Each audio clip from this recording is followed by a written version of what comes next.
Recovering from shame. My name is Carolyn Cowan, and we're exploring shame here. I've written a book, Shame, the Path Out of Hell. I get asked a lot about recovering from shame, and I think it's a good question, and I'm just going to address a specific aspect of it right now. And that aspect of recovery from shame is about deserving, which is interesting. Deserving. What does your shame mean that you deserve? Have you noticed how if you have shame and you can identify with shame, do you notice how you talk to yourself? Do you notice what you say to yourself? You may not say it out loud, you may say it over and over and over in your head. And in that conversation, there is an enormous amount of berating, being, like beating yourself mentally with a stick, telling yourself off, judging yourself, wishing that you could be different and that you were somehow better. I mean, that may not be exactly how you talk about yourself to yourself, but it's very common to do that. And deserving is a challenge because you've had a habit, highly likely, of berating yourself for a very, very long time, potentially decades. So recovery from shame takes many, many forms. It's a process. A shame trigger is honestly, in truth, a really awful thing. To be triggered is horrible.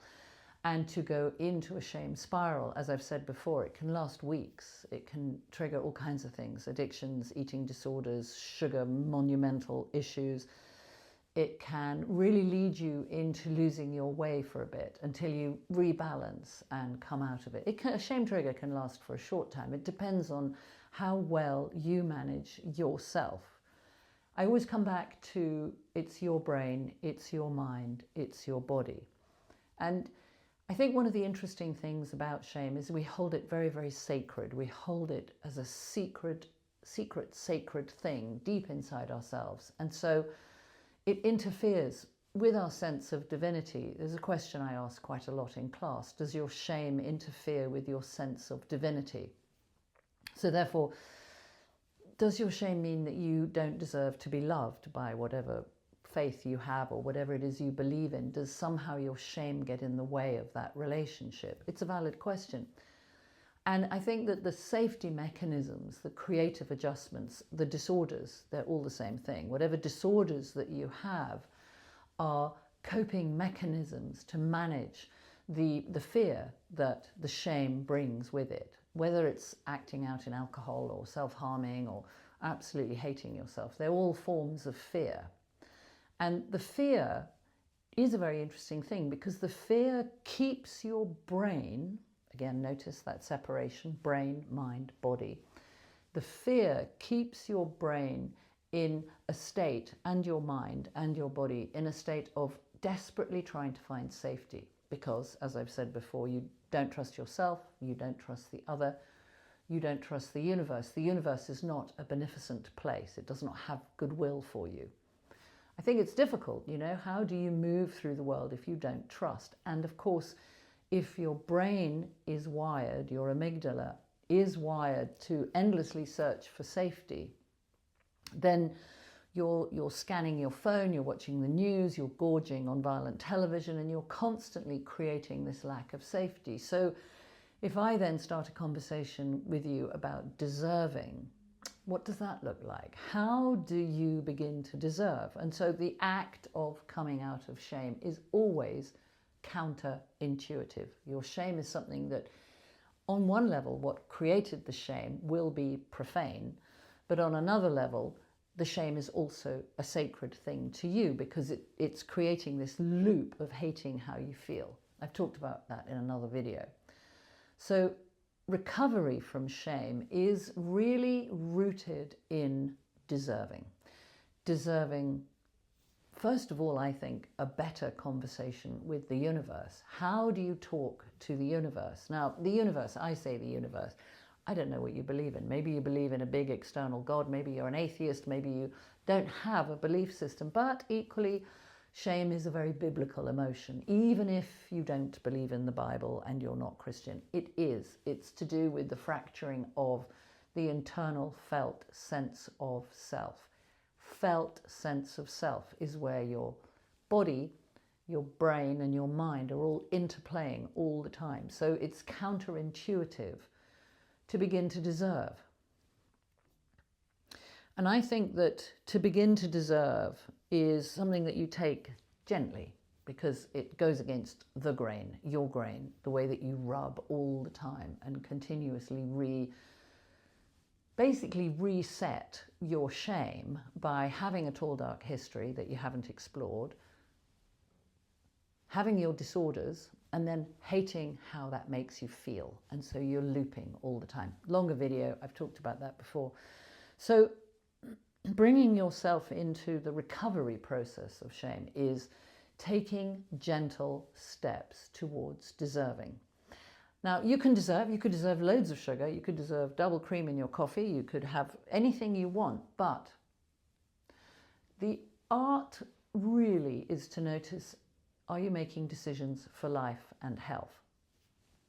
Because your shame ultimately is versions of what's known as the Thanos drive, a death spiral. And so your thinking will always kind of revert back to, and then I'll die, if you tunnel down into it. The fear of abandonment, the fear of betrayal, the fear of loss, the fear of being found out even. All of us have different ways that we process and think about our shame. So deserving, what does deserving look like?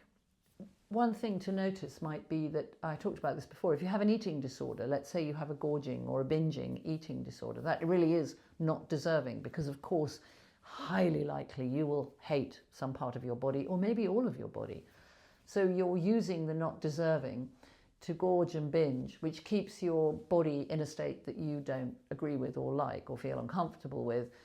But you're in that process of hating how you feel, so you constantly loop. And although you think you deserve the sugar or the jelly babies or whatever it is you do, you're looping through the shame, the disorders, and how much you hate how you feel. So, deserving. I'd say start gently. I'm fascinated by, if shame is a profane experience of the self, profane is, again, a religious word. What happened to create the shame is something that really ought not to have happened, shouldn't have happened, whether it was your action or an action that somebody else took or an event that created it.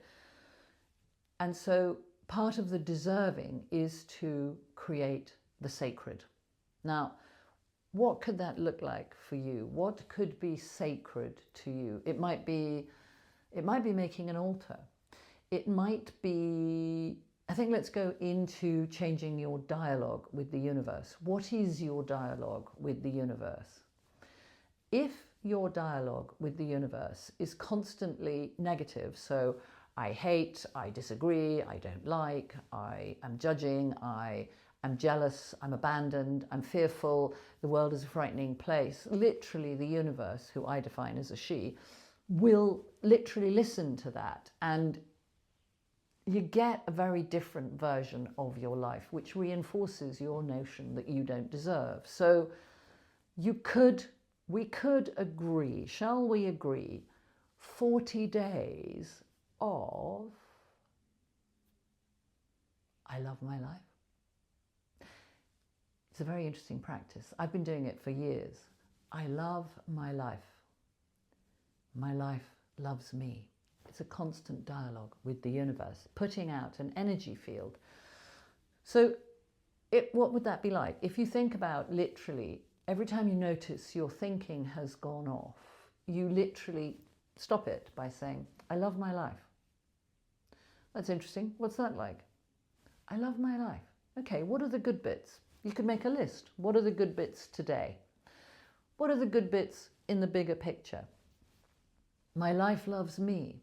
Where is the universe beneficent? And it actually may be that, there's a squirrel running down the tree outside me. That's so lovely. The trees this autumn are so beautiful.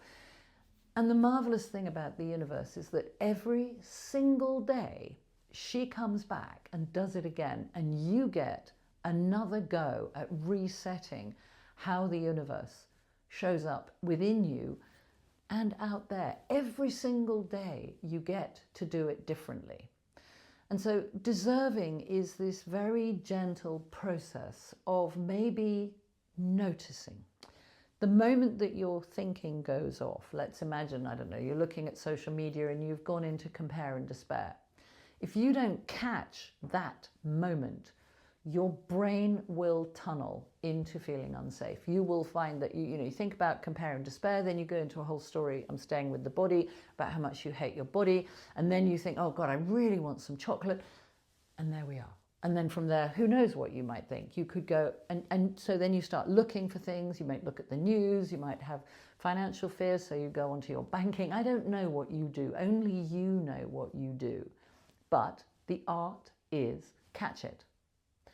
Catch it, stretch, roll your shoulders, have a twist, deep, deep twist. Breathe really deeply and just go, no, that thinking is off. Catch your thinking. If you've already noticed that you've been thinking horrible things for half an hour, trace it back. What was it that originally set you off? Trace it back. This is actually a really interesting thing of deserving, because if you can trace your thinking back, it takes practice, but if you can trace your thinking back, you can go, oh, isn't that interesting? That was that silly thing I watched, and that set me off down a tunnel. And the deserving is not telling yourself off, but noticing. Trace yourself back and go, actually, everything I've thought about since then came from that one moment, and I am okay. I am safe enough. And the universe loves me. I love my life. My life loves me. So today we're exploring deserving. How can you deserve?